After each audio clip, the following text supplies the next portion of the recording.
আমাদের পৃথিবীর মানচিত্রে এমন একটি দেশ আছে যার নাম শুনলেই রহস্য, কৌতূহল আর আতঙ্ক তিনটি একসাথে মাথায় আসে। সেই দেশটি হচ্ছে নর্থ কোরিয়া।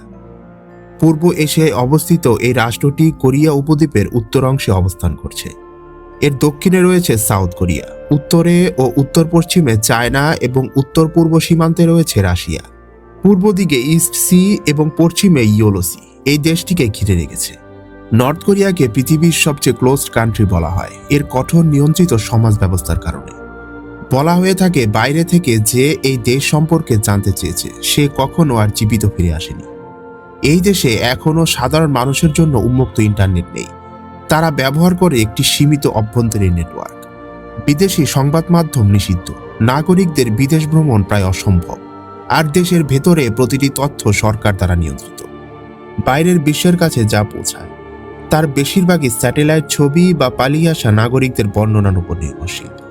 ফলে দেশটি যেন একটি অদৃশ্য দেয়াল দিয়ে বিশ্ব থেকে আলাদা হয়ে আছে। আজকের এপিসোডে আমরা জানব কিভাবে এই দেশ এরকম ভয়াবহ রূপ ধারণ করলো, এই দেশে শাসন ব্যবস্থা ঠিক কতটা ভয়ানক, আর সবচেয়ে গুরুত্বপূর্ণ প্রশ্ন, এত কিছুর পরও কেন এই দেশকে কেউ কিছু বলতে সাহস করে না। এসটিআর বাংলায় নতুন হলে সাবস্ক্রাইব করতে ভুলবেন না। এই বিচ্ছিন্নতার পেছনের ইতিহাস আরও গভীর। 1910 সাল থেকে 1945 সাল পর্যন্ত পুরো কোরিয়া উপদ্বীপ ছিল জাপানের উপনিবেশ। জাপানি শাসনের সময় কোরিয়ান ভাষা ও সংস্কৃতি দমন করা হয়। বহু মানুষকে বাধ্যতামূলক শ্রমে নিয়োজিত করা হয় এবং জাতীয় পরিচয়কে মুছে ফেলার চেষ্টা করা হয়। দীর্ঘ 35 বছরের এই শাসনের অবসান ঘটে দ্বিতীয় বিশ্বযুদ্ধের শেষে, যখন জাপান পরাজিত হয়। এর ফলে 1945 সালে পশ্চিমারা কোরিয়াকে অস্থায়ীভাবে 38তম অক্ষাংশ বরাবর দুই ভাগে ভাগ করে এবং কোরিয়ার উত্তর অংশ চলে যায় সোভিয়েত ইউনিয়নের হাতে, আর দক্ষিণ অংশ থেকে যায় আমেরিকার হাতে। এবং এখান থেকে মাথাচাড়া দিয়ে উঠে পৃথিবীর সবচেয়ে ভয়ানক দেশ উত্তর কোরিয়া, কারণ তাদের সাপোর্টে ছিল সেই সময়ের সবচেয়ে শক্তিশালী দেশ সোভিয়েত ইউনিয়ন। দুইটি আলাদা আলাদা দেশ ভাগ হয়ে গেলেও সোভিয়েত ইউনিয়নের সাথে যেহেতু আমেরিকার একটি দ্বন্দ্ব শুরু থেকেই ছিল, তাই উত্তর কোরিয়া দক্ষিণ কোরিয়াকে সবসময় হিংসা করত। আর তাই দক্ষিণ অংশে গণতান্ত্রিক কাঠামো গড়ে উঠলে উত্তর দিকে সমাজতান্ত্রিক আদর্শ প্রতিষ্ঠিত হয়। এই মতদর্শিক দ্বন্দ্ব চরম আকার নেয় 1950 সালে, যখন শুরু হয় রক্তক্ষয়ী কোরিয়ান ওয়ার। 3 বছরব্যাপী এই যুদ্ধে লক্ষ লক্ষ সৈনিক ও সাধারণ মানুষ প্রাণ হারায়। যুদ্ধের সময় পুরো উপদ্বীপ ধ্বংসস্তূপে পরিণত হয়। 1953 সালে একটি অস্ত্রবিরতি চুক্তি স্বাক্ষরিত হলেও আনুষ্ঠানিক চুক্তি আজ পর্যন্ত হয়নি। ফলে উত্তর ও দক্ষিণ কোরিয়া এখনও প্রযুক্তিগতভাবে যুদ্ধ অবস্থাতেই রয়েছে, এরকমটা বলাই যায়। আর তাদের মাঝখানে গড়ে উঠেছে বিশ্বের সবচেয়ে সুরক্ষিত সীমান্ত, ডিমিলিটারাইজড জোন বা ডিএমজে। যুদ্ধ পরবর্তী সময়ে উত্তর কোরিয়া সোভিয়েত ধাঁচের একদলীয় কমিউনিস্ট রাষ্ট্রে পরিণত হয়। রাষ্ট্রীয় আদর্শ হিসাবে প্রতিষ্ঠিত হয় জুচে দর্শন, স্বনির্ভরতা ও চরম জাতীয়তাবাদের এক মিশ্র রূপ। সরকার অর্থনীতি, গণমাধ্যম, শিক্ষা ও নাগরিক জীবনের প্রতিটি দিক নিয়ন্ত্রণ করতে শুরু করে। ধীরে ধীরে দেশটি বাইরের বিশ্বের সাথে সম্পর্ক সীমিত করে ফেলে এবং গড়ে ওঠে এক কঠোর নিয়ন্ত্রিত সমাজ ব্যবস্থা। এভাবেই একটি ঐক্যবদ্ধ কোরিয়া থেকে জন্ম নেয় দুইটি ভিন্ন আদর্শের রাষ্ট্র। আর উত্তর কোরিয়া পরিণত হয় এমন একটি দেশে যাকে আজ বিশ্ব চেনে রহস্য, নিয়ন্ত্রিত এবং বিচ্ছিন্নতার প্রতীক হিসেবে। এই ইতিহাস না জানলে বর্তমানে নর্থ কোরিয়াকে বোঝা প্রায় অসম্ভব। উত্তর কোরিয়ার রাজনীতি আজও বেশ জটিল। উত্তর কোরিয়ার রাজনীতিকে বুঝতে হলে প্রথমে জানতে হবে এটি শুধু একটি রাষ্ট্রই নয়, বরং এক পরিবার কেন্দ্রিক ক্ষমতার কাঠামো। দেশটির প্রতিষ্ঠাতা ছিলেন কিম ইল সুন ওয়ান। দ্বিতীয় বিশ্বযুদ্ধের পর সোভিয়েত সমর্থনে তিনি উত্তর কোরিয়ায় ক্ষমতায় আসেন এবং ধীরে ধীরে নিজেকে শুধু রাষ্ট্রপতিই নন, জাতির চিরন্তন নেতা হিসেবে প্রতিষ্ঠিত করেন।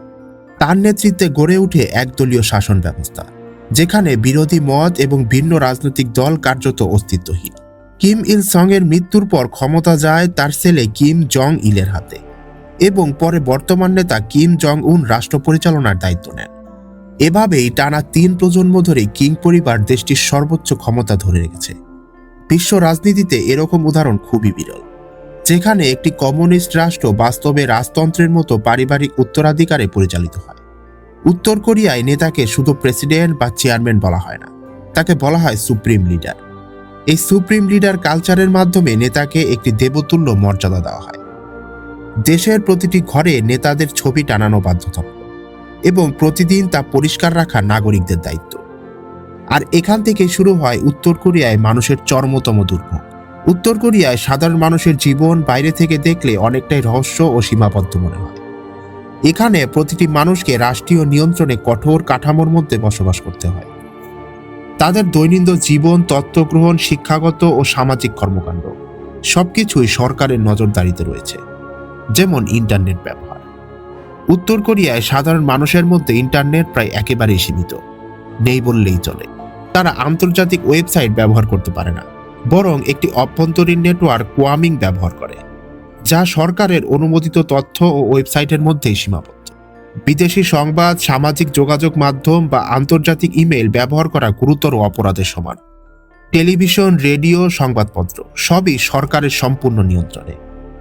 প্রতিটি পরিবারকে বাধ্য করা হয় যে তাদের ঘরে সরকারের অনুমোদিত চ্যানেলের টিভি থাকবে। বিদেশি সিনেমা, গান বা অনুষ্ঠান দেখা কঠোরভাবে নিষিদ্ধ। সংবাদ মাধ্যমে শুধুমাত্র সরকারের সাফল্য, নেতাদের কর্মকাণ্ড এবং দেশের সামরিক শক্তি নিয়ে খবর দেওয়া হয়। এমনকি শিল্পকর্ম, নাটক বা গানও রাষ্ট্রীয় আদর্শের বাইরে হতে পারবে। শিশুদের শেখানো হয় রাষ্ট্রের প্রতি আনুগত্য এবং কিং পরিবারের প্রতি পূর্ণ শ্রদ্ধা। পাঠ্য বইয়ে ইতিহাস এমনভাবে উপস্থাপিত হয় যে নেতা এবং পরিবারকে দেশের পিতার মর্যাদা দেওয়া হয়। স্কুলে বিজ্ঞান, গণিত এবং সাহিত্য শেখানো হয়, কিন্তু সবকিছুর মূল দিক হচ্ছে রাষ্ট্রের নিয়ন্ত্রণে। আর ছোটবেলা থেকে শেখানো হয় আমেরিকা তাদের শত্রু। বিদেশি বা স্বাধীন চিন্তা, স্বাধীন গবেষণা এখানে প্রায় অনুমতি নেই। উত্তর কোরিয়ায় নাগরিকদের বাইরে যাওয়ার অনুমতি নেই। বিদেশ ভ্রমণ করতে পারে একমাত্র সরকারি লোকেরাই, আর সাধারণ মানুষের জন্য তা তো প্রায় অসম্ভবই। সরকার চায় দেশটির মানুষ বাইরের পৃথিবী সম্পর্কে যত কম জানে ততই লাভ, কারণ তারা যত বেশি জানবে তত বেশি তাদের মনে বিদ্রোহী মনোভাব সৃষ্টি হতে পারে।